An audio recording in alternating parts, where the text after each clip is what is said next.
परीक्षेबाबत विधान परिषदेत खळबळ, राज्य सरकार पुनर्विलोकन याचिका दाखल करणार। मुंबई अकोला 1 सप्टेंबर 2025 रोजीच्या सर्वोच्च न्यायालयाच्या निर्णयानुसार इयत्ता 1ली ते 8वीला अध्यापन करणाऱ्या सर्व शिक्षकांसाठी शिक्षक पात्रता परीक्षा टीट अनिवार्य करण्यात आली आहे। या निर्णयामुळे 20 ते 25 वर्षे सेवा झालेल्या अनुभवी शिक्षकांमध्ये चिंतेचे आणि तणावाचे वातावरण आहे। या गंभीर प्रश्नावर आमदार श्री किरणरावजी सरनाईक यांनी मार्च 13 रोजी विधान परिषदेत लक्षवेधी मांडली आणि शिक्षकांच्या हितासाठी आक्रमक भूमिका घेतली। किरणजी सरनाईक यांच्या प्रमुख मागण्या: पुनर्विलोकन याचिका, विधी व न्याय विभागाचे मार्गदर्शन घेऊन सर्वोच्च न्यायालयात त्वरित पुनर्विचार याचिका दाखल करावी। काठिण्य पातळीत घट, अनुभवी शिक्षकांसाठी परीक्षेचा स्तर ते ज्या वर्गाला शिकवतात त्याच अभ्यासक्रमावर आधारित असावा। गुणांमध्ये सवलत, उत्तीर्ण होण्यासाठीची अट 65 व 55 गुणांऐवजी 45 व 40 गुणांपर्यंत शिथिल करावी।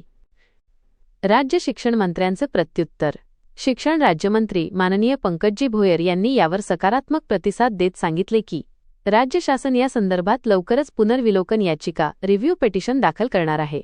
तसेच शासनाने काठिण्य पातळी आधीच काही प्रमाणात कमी केल्यामुळे यंदा उत्तीर्णतेचे प्रमाण वाढले आहे।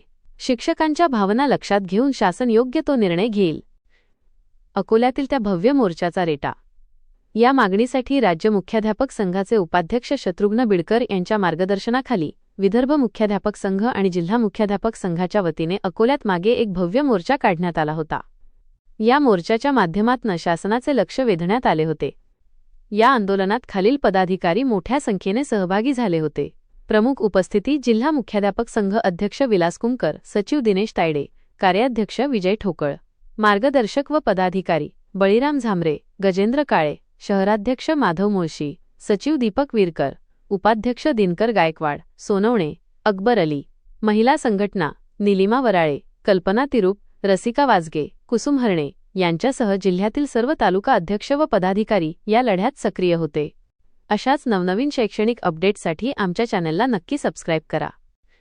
परंतु माझा असा प्रश्न आहे की महाराष्ट्र शासन हे सक्षम राज्य आहे व राज्याला कार्यक्षम शिक्षण मंत्री व कार्यक्षम शिक्षण राज्यमंत्री लाभलेले आहेत आणि त्यामुळे ही टीईटीचे प्रश्न माझे सोडवले जातील असा माझा पूर्णतः विश्वास आहे।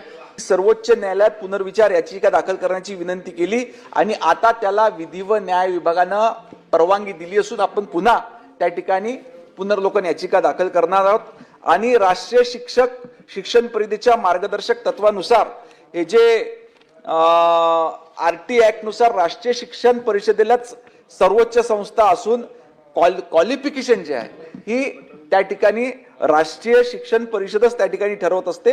याच्यामध्ये राज्य सरकारला हस्तक्षेप त्या क्वालिफिकेशन मध्ये करता येत नाही आणि या ठिकाणी जो शब्द विभागाच्या वतीने देण्यात आला आहे सक्षम नाही, हा विशिष्ट त्या अधिकार नसल्यामुळे त्याच्याकरता वापरण्यात आला। तरी मी सभागृहाला विनंती करतो की हा शब्द त्याच्यावरून डिलीट करून तो अधिकार त्या ठिकाणी राज्य सरकारला नाही असं वापरण्यात यावं।